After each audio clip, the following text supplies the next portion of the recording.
Yeah. Okay. Okay, so I'll just say is it okay if it's just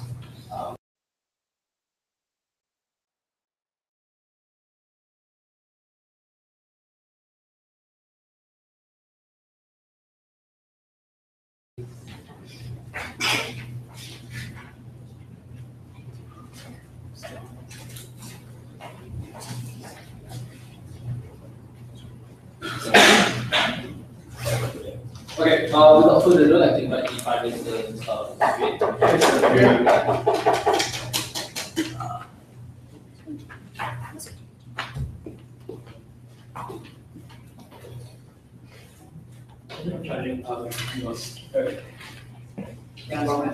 That's good. I still got 7%.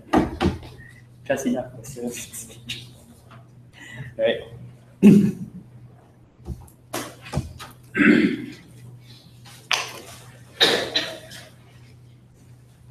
I think churches are a very interesting thing. On the one hand, in many instances, they provide essential services and comfort for the poor. On the other hand, they can also be ruthlessly exploitative. It's something that's not unique to churches, by the way. You can see the same thing of mosques, synagogues, or what other religions have you. So we think that this policy should apply to all religions. And we need to clarify one thing, that when we mean poor people, we mean people who are poor relative to the average person in that particular country, right? So for example, if you go to church in what's the equivalent of a Nigerian middle-class neighborhood, now we're not going to ban people from donating to these churches because they are not considered poor in that particular greater community. But if you live in a community which is predominantly consisting of people below the poverty line, we say fine, we will ban these individuals from donating to these churches, and if we have to bite the trade-off that involves fewer churches in such neighborhoods, then so be it. We do think, however, that we can mitigate for the effects of this policy up to a certain point, in the sense that we can always get income from people who are more well-off in those neighborhoods, or through donations made by larger religious organizations wishing to spread or do missionary work in poorer parts of the country or other countries, or simply to raise money from other places, right? Therefore, on that note, we've got two key points that we want to talk about. The first of which is how it harms the poor. I think it's not an exaggeration if I say that even in rich countries like the United States of America or South Korea, where churches are generally well off, the poor people in society generally find it very hard to make ends meet, right? The amount of money that they have the amount of money that they have, the disposable income that they have to play around with is really low. So if, let's say, even a small thing like perhaps your car crash, perhaps like you're behind on your rent happens, like they need all the spare cash they have in order to tide over these small emergencies in life, because to them it is a very big emergency, and they simply cannot afford the money necessary for them to pay like a monthly fee to the church. Especially when, in this case, we're talking about a flat tax, right? A 10% tax in most churches, or the equivalent in other religions, that is not an insignificant amount of money, one. And secondly, it's regressive, right? In the sense that whether you're poor or you're rich, you're still taxed 10% of your income, as opposed to an income tax bracket in which the poorer you are, the smaller the percentage you pay in your tithe for your tax to the church. Furthermore, we think that this analysis not only extends from rich to rich countries, it extends to poor countries as well, where presumably the poverty situation is even worse, and therefore, like, it is even more imperative that these individuals do not provide money to the church, because otherwise they forego a whole host of other opportunities which they require in terms of like covering small emergencies, in terms of covering basic education or basic food or shelter requirements for themselves and their families. And while we don't think that churches are any more inefficient, or we're ambivalent as to whether churches will be any more inefficient than governments or other organizations, there is always the chance of a church being inefficient, right? In the case of mega churches in the United States or in South Korea, where they do collect a significant portion of their income from poorer individuals in society, they might spend it on building large auditoriums or things like that. Now, we do acknowledge that governments can be inefficient as well. The point is, we would much prefer that the money never left the pockets of poor people and then have the money redistributed to poor people in the first place. So this means, in practice, that we will stand for something like an income tax exemption, right? The lowest, say, 25% of people in any country are not taxed in terms of income. If we're talking about taxes that cannot be avoided, like GST, we often give them tax vouchers in return, but in order to offset like the cost of the tax that they pay. But in general, we provide exemptions for this class of individuals. We still think that churches are generally going to work fine. To the extent that there was still a funding from other sources, we think that even if churches are responsible for providing goods and services to the poor in terms of like education subsidies, in terms of providing like welfare packages whenever the family is in trouble, that's something that should be done through alternative income sources as well. Or even in the absence of churches, we don't think churches should be the proto-government for that particular local community. We think that this particular welfare-based role should be left up to governmental organizations in general, or other NGOs. The second thing I want to talk about is on the notion of the prosperity gospel. Just one of the things about churches or religion more generally that really irritates me, right? Because while I do admit that a good portion of churches are generally consisting of well-meaning people, right? The pastors and the people running the church genuinely want to help the poor. There are also those who are either just selfish or outrightly exploitative, in the sense that, in general, when you want to target poor people in order to convert them to your religion, you often promise them a better life. And in most of these instances, we're talking about a better afterlife. So in terms of material harm, there's not that much material harm being done to the individual. At the point in time, however, in which these particular church leaders decide to use the prosperity gospel as the basis for preaching to their flock, when they say, if you believe in God or Jesus or whatever your equivalent is, like you will be rich not in the afterlife, but actually in this life. A modern strain of Christianity or of religion that closely tracks the development of like capitalist ideals in places like South Korea and places like the United States, where people don't care so much about good in the afterlife, but they actually care about getting rich or being better off right now. And so they convince them that your prayers will be answered if only you will donate 10% of your money every month to the church. This is something that's ruthlessly exploitative. This is something that preys upon the desperation of poor individuals in society.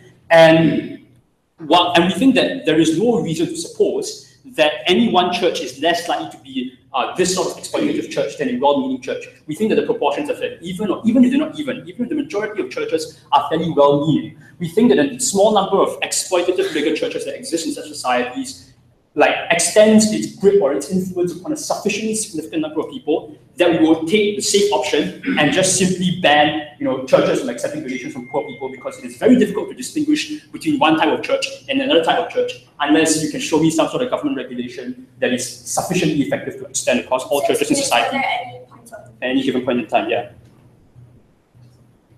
All right. So conversely, we think that in churches where you're not dealing with such poor people, they can afford to either A, make more rational decisions given that they're not so desperate, or B, even if they do make the mistake, if you can characterize it as such, of donating to a church, even though the church is exploitative, they can afford to make the mistake.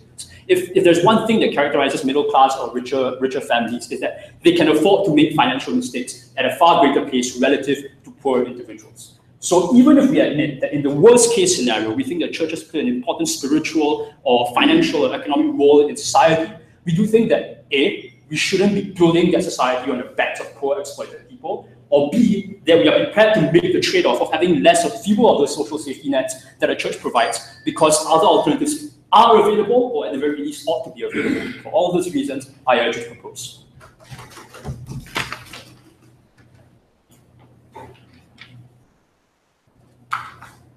With that, I'd like to invite the IIUM opposition to begin the case.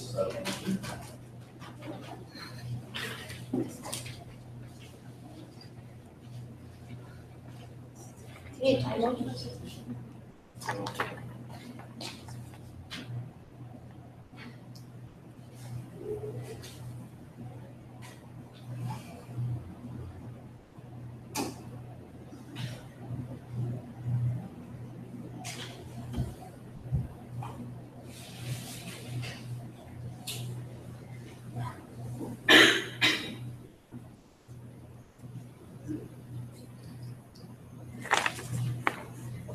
I would like to start off with the stance coming from the side opposition is that we do not really want to ban the poor from donating to the church because banning the church simply takes away the free will of people. Taking away free will is taking away our choices, our decisions, and taking away what you believe in. So for many people, it's their moral obligation to follow their religion, and if they do not follow it, it's a restriction to their religion. So the poor or the rich might feel restricted. The poor might feel restricted. Why don't the poor donate as well? The rich can also donate. This will allow money to be distributed to the society around, and allows churches to have services to provide roles and jobs to many of these poor people, such as cleaning services, or maybe the church can provide a service such as growing plants, and so that they can sell to markets. So it gives a way for poor people to have more job opportunities when they are in a community and not by themselves trying to survive. And also the poor donate because in the Maslow's hierarchy, when you have the basic needs like food, sleep, and water, what people actually want is fulfillment in life. Why? Is there a reason to live where you don't have fulfillment in life? When you have safety from the church, you have food from the church when church gives out food to poor people, and a lot of this thing is to deal with choice. When people feel more satisfied in their needs, when the needs are actually met in the Maslow's hierarchy, it gives them a reason to work harder and to live. Yes? It will also allow people to hurt themselves if it's an extension of their free will. I will leave my deputy to speak on that.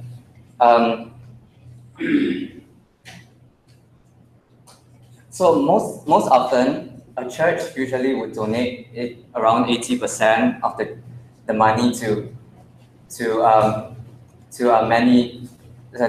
services that provide things such as missionary work, and this money is usually channeled to the poor people. So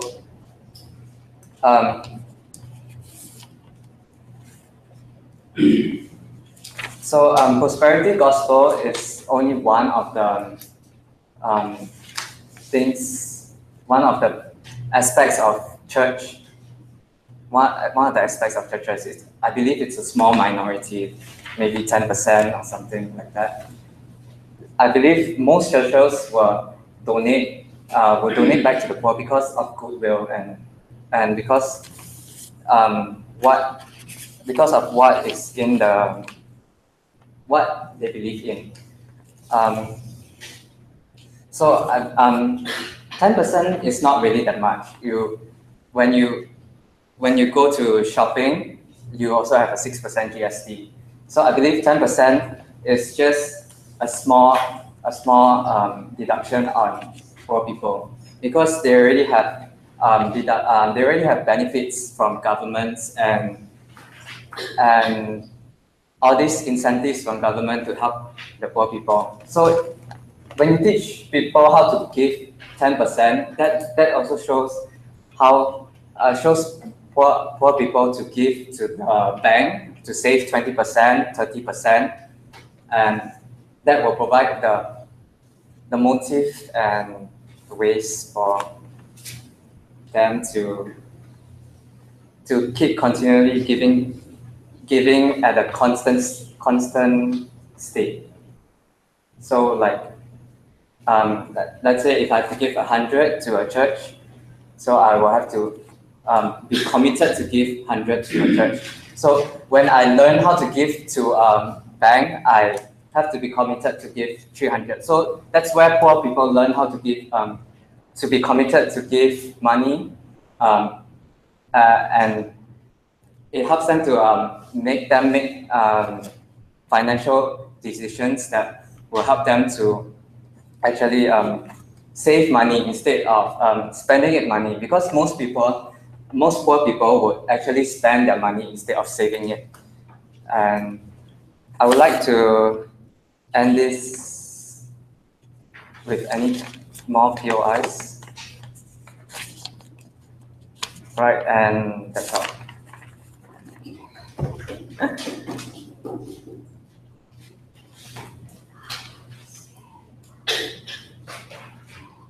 Right, that I could write in the chance of the place.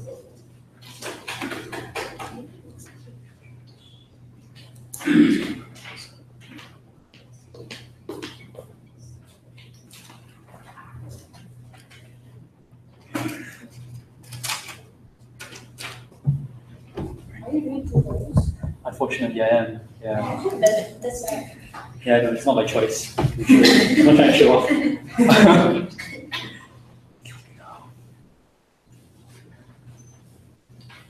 At this stage of the debate, I think it's important to clarify exactly what churches do and their effects on individuals' financial well-being, and that will form the content of my first major point of contention. And then secondly, I'm going to talk about whether there is such a thing as individual freedom in this case, and whether that is the most important thing that we ought to take care of in this particular debate. First, on the notion of how churches help individuals financially, right? So they claim that churches can grow plants, or that the churches can engage in some sort of small business in order to maximize the income of a particular constituency, especially poor people in said constituency. My problem is that that is not the primary business of a church. A church's primary service is to provide spiritual relief for spiritual or religious services, for example, at funerals, at weddings, every Sunday sermon, in order to, for its constituents, right? So at that point in time, you're not paying to increase the material welfare of its citizens. You're paying to increase the spiritual well-being, which, while we acknowledge is important, should not come at the cost of basic financial well-being and basic survival capacity of such individuals in society. Furthermore, even if we talk about churches that might be able to launch side businesses, we think that at the end of the day, if you really want to launch a side business or a cooperative or a farm collective or whatnot, then set up one of those things and you'll be far more efficient than trying to subsidize a church who's presumably not the expert in creating such businesses in order to do those things in the first place.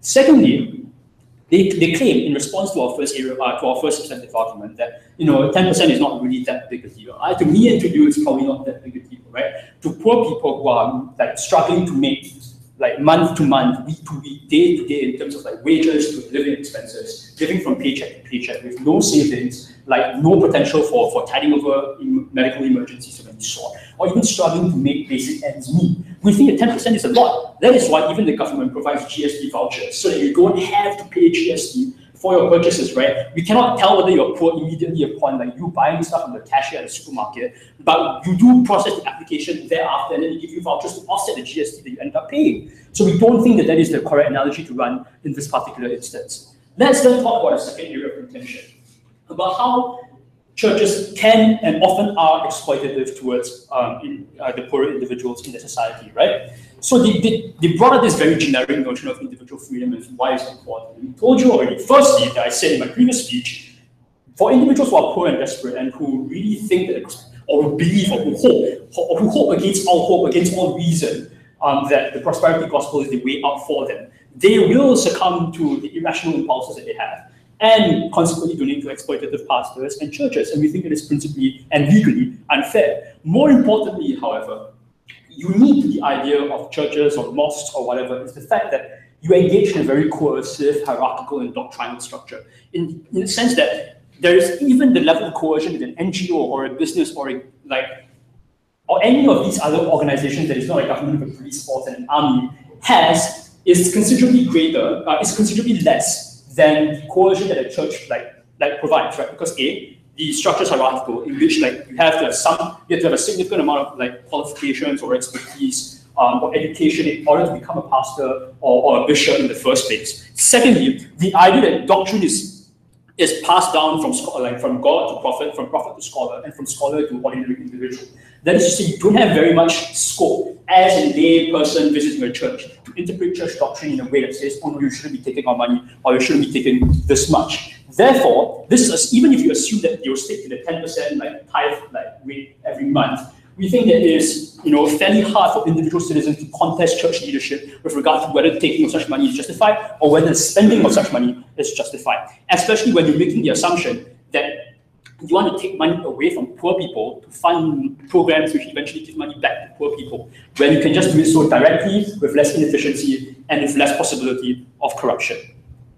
The next thing I want to talk about is about what makes a pastor do what he does, right? What are the individual incentives of a pastor, right? So of course there are a good number of pastors who generally do it despite the fact that it's a low-paying job for some churches or some pastors because they truly believe in the mission to spread the word of God and try to help poor people.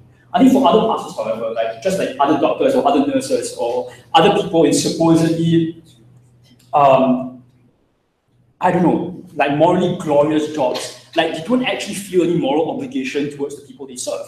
All they care about is doing a sufficiently competent job in the best case scenario, such that they won't be fired.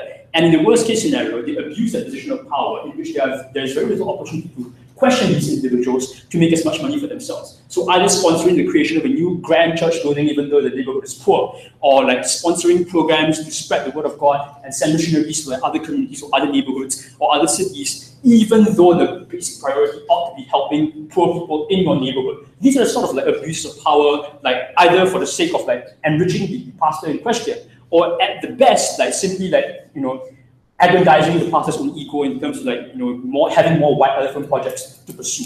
And we think that these are all the myriad ways in which people can abuse like their positions of power, and that is why we don't think churches should accept money from poor people. Governments generally don't. We don't believe churches should either. Last but not least, I want to talk about a very quick extension that I have, an extension of the second like point of constructive that I talked about in my previous speech. I told you about how the prosperity gospel is coercive in nature, right? But that is not the only thing about religion that can, especially organized religion, correct? That can be coercive, right? In many instances, like often when you take a very large group of poorly educated individuals who probably don't know any better, who do not have any other authority or education to turn, or other sources of information to turn to, other than their local pastors or their local imams in random Indonesian villages. What generally happens is that they invite not only the religious doctrine of said individual, but also how the religious doctrine extends into the political sphere. Meaning to say that a lot of rural areas full of like relatively less educated people that often vote in ultra-conservative ways that, at its best, discriminate against gay people, at its worst, discriminate against Ahmadiyas and other religious minorities within such countries, or against women more broadly, right? I think maybe the link to how it discriminates against women might be a bit harder to prove, but discrimination against religious minorities quite easy to prove in places like Nigeria, where there's a religious divide between Christians and Muslims, or in Indonesia, where there's a religious divide between Ahmadiyas and other Sunnis. So we do think that as a result of such conservatism, that is fueled by the fact that churches have a unique ability to take money from poor people and use that money in order to reinforce the ideology of theirs. We think it's, especially in the political sphere in terms of political campaigning, we would rather take the trade-off that churches have less money to do these things more generally, or if not do these things, then they have to take money from alternative sources, which will hopefully be a bit more cosmopolitan than local sources. For those reasons, I urge you to propose.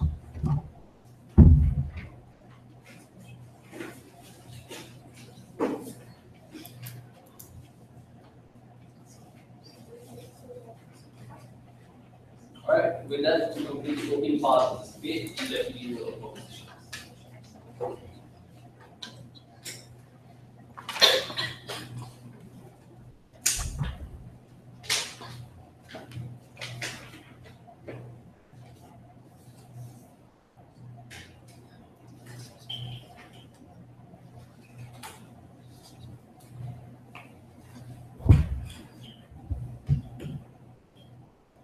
We have a choice of freedom whether we should donate, the poor should donate to the church or the rich should donate to the church. Well, I would like to clarify, I would like to just repeat the stance that my opening opposition first speaker said, which is that our stance coming from side opening opposition is that we do not want to ban the poor from donating to the church, but we would like poor to donate to the church, but the church donate back to the poor. I'll explain it over my argument, but before I move on to my argument, I would like some rebuttals from the opening government. Well, I did not get a lot of rebuttals from the first speaker, so I'm just going to move on to the second one, which is said that 10% is allowed for the poor. Yes, we all agree on that, but then why can't they all donate to the church? Because like, basically, these poor people, they feel like when they donate, they feel like they're donating to God, basically. So these poor people, they believe in God, unlike some of these rich people. Because these rich people often just go to the church to just be all like, pray that, to think like they're holy and all that. Be like, oh, holy, holy. They just go to the church to think they're just some kind of people that think they're rich, and then they go there and they pray to get money, that's all. Often these rich people, even often only rich people donate, but they won't donate lots of money. They mostly donate just like $5 or $10 only. So 10% for the rich is little, but 10% is lot for the poor, but they still donate. Well, you also said that like these churches, even though when you donate, the church only funds its building, but wrong. When you donate to the poor, only 10% goes to the building construction, and the rest is all good. And the rest of the 40 or 50% is all made for like gardens, like for fruits and all that. And then the rest is all donated back to the poor for other poorer people. Also, when they you see something like when they donate, like it's just normal for people to donate. But then when they donate, people will feel respect for them. Because rich people also won't donate for them. But these poor people, if they like these poor people who's very poor but still donate lots of money, people look at them, they respect them, salute. Because these people, they are very good that they would even help other poor people. Moving on to my first argument is that we have chosen a choice of freedom to whether if you want to donate or don't want to donate. So, like I said in the rebuttal, rich often pays and donates, and also these poor people, some of the poor people donate because of their good services in the church. That's why, because these churches sometimes feed them. Yes. So even in orthodox interpretations of Christianity or Islam, poor people are often not the ones donating the money, but the ones receiving the money. Surely it is not necessary for poor people to fulfill their religious obligations by donating money to the church or the mostly Christian. Could you explain it in a way I can understand? Yeah, that's fair. So right, I don't think that as a poor Muslim or as a poor Christian, I need to donate money in order to be closer to God. As a Muslim, all I have to do is pray 5 times a day, fast, and just do as much good things as I can do. Well, I'll agree on that, but then I won't agree that much because, like what he's saying, from what I understand, he's trying to say that these poor people, even though they feel like they're donating to God, even though if you don't need to do that, you still can pray and you get closer to God. But then that's not from our perspective. Our perspective is that these poor people can donate and they have a choice of freedom. That's what I'm trying to say. But then he's trying to say that if you pray 5 times a day, you can go near God. Of course you can. But if you donate also, you feel like you get more closer to God. Well, going back to my argument, which is that the good service that they do, that they feed the poor, like they do fruits and all that, and then they give to the poor, they feed the poor. Sometimes they all like bring teachers and teach all those poor children teaching, and then like the parents would think, oh, the church is so good, so they want to donate. So poor people sometimes do that, but then rich people don't do that because just for example, poor people have not poor people, rich people, they have their own church. So they won't even fund that church. They will think that, oh, other people will fund our church, so we get more money. Then they put more churches. Then we get more money. But also I'm trying to say that the rich people or poor people, whoever, if they donate, okay, if they donate means 20% goes to the church and everything that they do, and the rest 70% goes to poverty.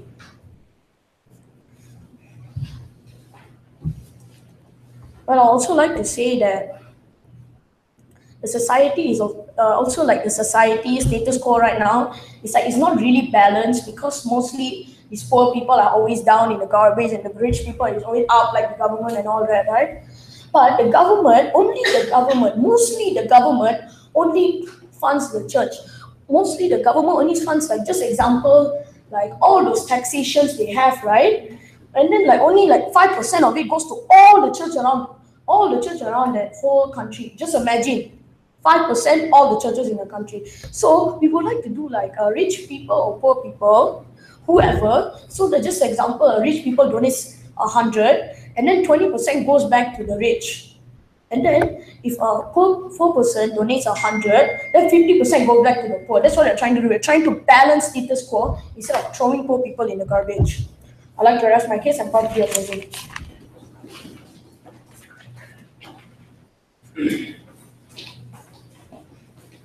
I invite the member of government to continue their closing answers.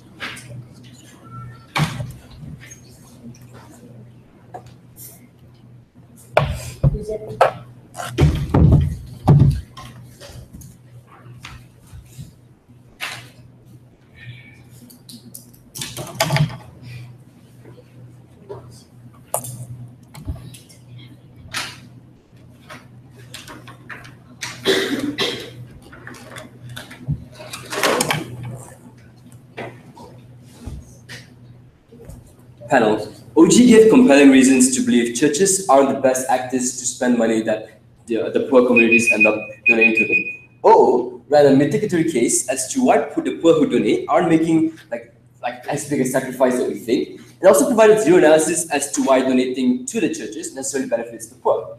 CG will enter this debate by extending in two forms. One, we'll give you comprehensive structural reasons why the church is fundamentally exploitative when it premises its ability to promote spiritual fulfillment via almsgiving, despite the best interests of the church. And two, how the sort of spiritual fulfillment, which we accept is incredibly important for poor individuals, is far better under our side. Rebuttals integrated throughout. So, two issues then in my speech. How the acceptance of donations is fundamentally exploitative, and how the poor are better off under our side. So we accept that OG gave you nuggets of analysis as to why these things tend to be incredibly recursive. We'll give you 5 reasons why it is fundamentally, inherently exploitative in nature. So I'll start with that. In the sense that it is an exploitative practice that fundamentally takes away the ability for the poor individuals to uplift themselves from poverty.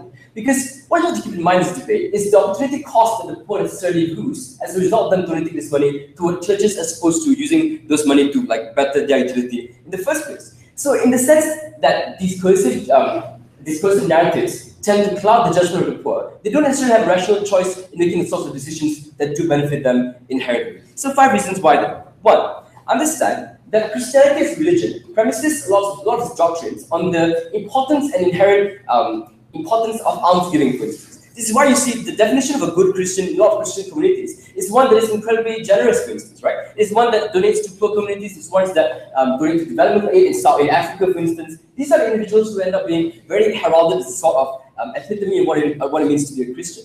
Why is it incredibly important? It's important because insofar as Christianity is related to your identity, that's precisely when you're far more likely to act in this almsgiving manner as opposed to one that is not, precisely because you want to be the best possible Christian. But 2, understand that also fundamentally, Christianity is also based on a rhetoric of sacrifice.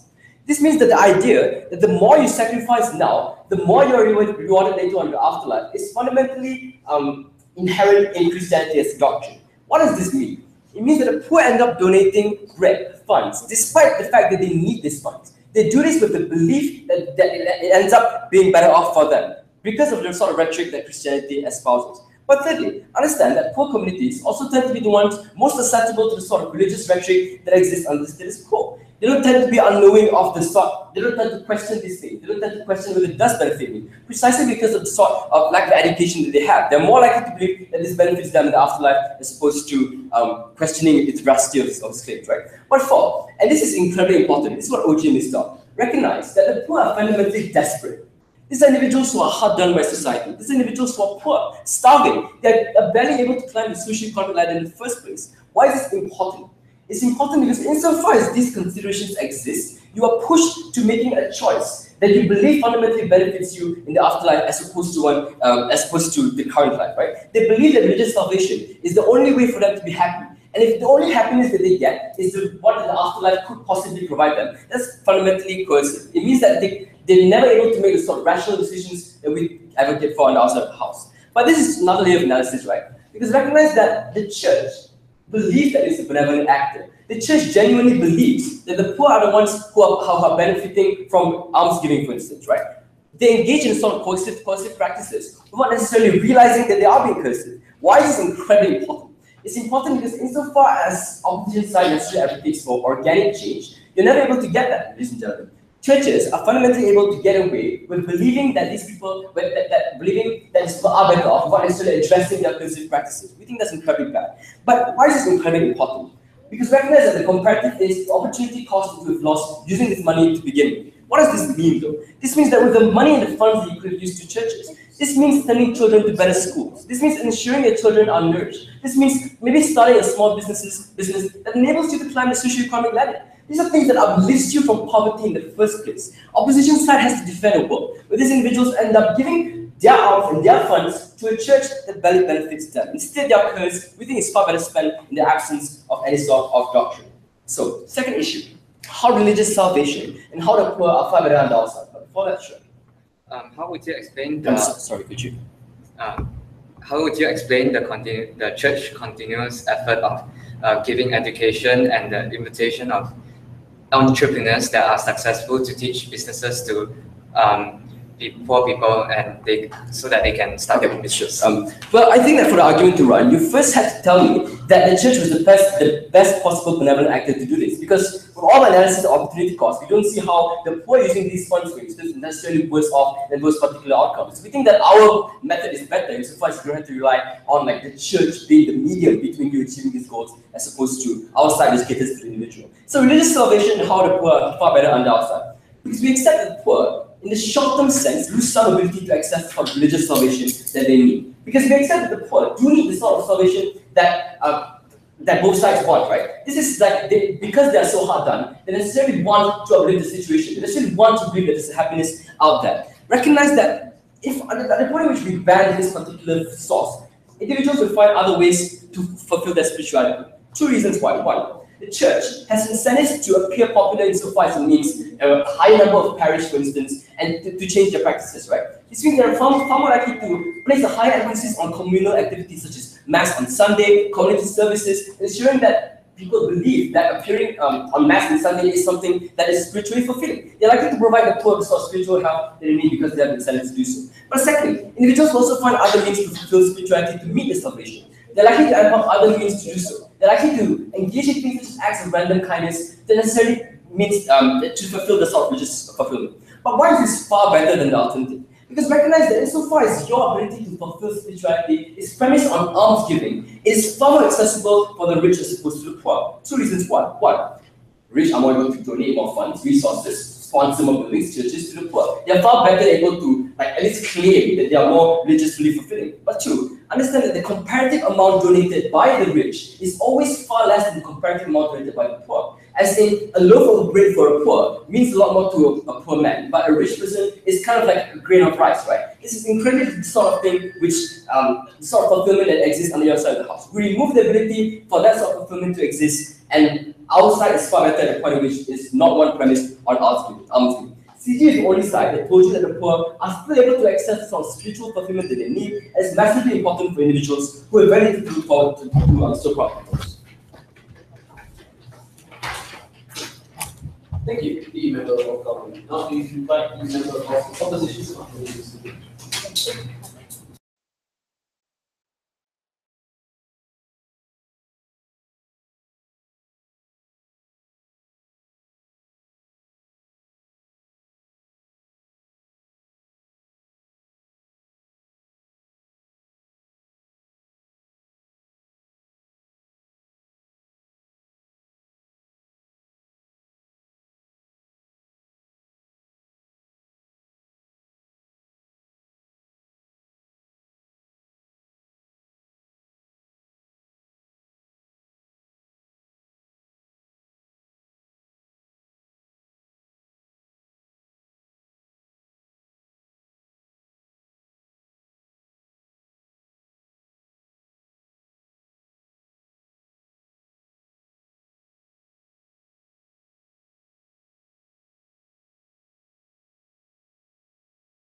So like it's like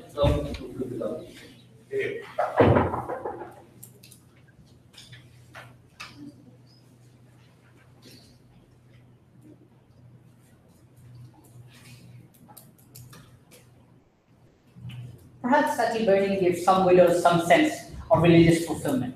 But obviously, the metric in this debate cannot be about religious fulfillment. It has to be about the level of exploitation in which you feel. There are two things that I'm going to prove in this debate. Number one, I'm going to tell you why our side leads to more religious salvation. And secondly, I'm going to tell you why our side is better for the poor, rebutting a lot of CG's analysis in the first issue, and generally just like the entire bench, both my issues. So which side has a lot more religious salvation? I think there's two things that I want to point out here, first of all. I think religious salvation doesn't actually matter here if you can prove that poor people are exploited into it, because therefore their choices are irrational and therefore we should protect them from making those choices to begin with. But secondly, I will contend that we actually do have a lot more religious salvation. How am I going to do this? 3 ways. The first thing I'm going to tell you is that it's a lot more exploitative. So understand that insofar as that side did not show us any analysis as to why is it that it's not exploitative, a lot of our arguments still stand. Number one, analyzing the way in which poor people enter religion, for instance. They're often baptized from birth. They never made a meaningful decision in which their religion is. Our extension showing you particularly that Christianity and these sorts of religions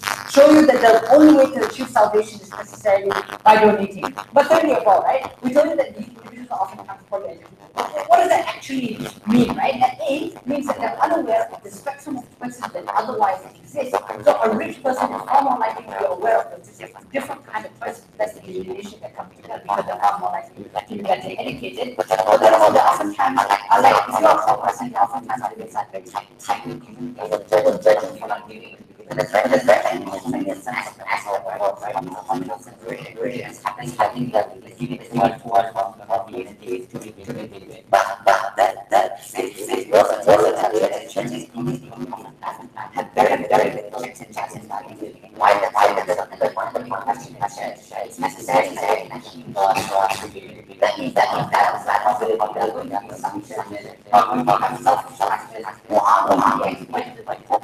And tell them that only to achieve salvation is if you give all the money to spend the money on a Mercedes and that's how to stop it. And there's no way for you to curb, as it is very difficult for you to curb that on the status quo.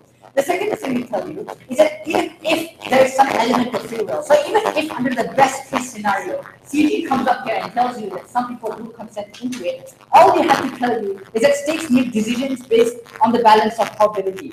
Just as if some underage children can consent to sex, that doesn't matter, right? We still put it as statutory rape because most individuals or most children cannot consent to sex to begin with. So all we have to prove is that some people are being largely exploited in this debate. I think that's the first part of my, the first part dealt with. The second thing that I want to prove is why actually our side leads to more religious salvation. I think this is really where the margin becomes large. The first thing we told, and this is where our extension becomes very interesting, is that it's about changing the method of religious salvation. Understand that there's nothing unique or beneficial about giving a donation to begin with. In fact, we'll tell you that you having it as a communal method is far more important to begin with. There's no reason why it has to be donations. What we tell you is that this forces churches to make it in the form of being kind to your neighbors, in the form of being kind towards these other individuals. I understand, right? And understand that putting in this method is also good for the poor people insofar as that changes their perceptions towards them that government necessarily wanted to begin with. But the second thing is that the reason why it's better for it to be in these alternate methods is because it doesn't come at these huge opportunity costs, right? It doesn't come at the expense of not putting a child through school, or for example, of starving to begin with, or for example, like not having any money to be able to uplift yourself out of poverty. You can still have all of those different opportunity costs. That's why we think it's far better.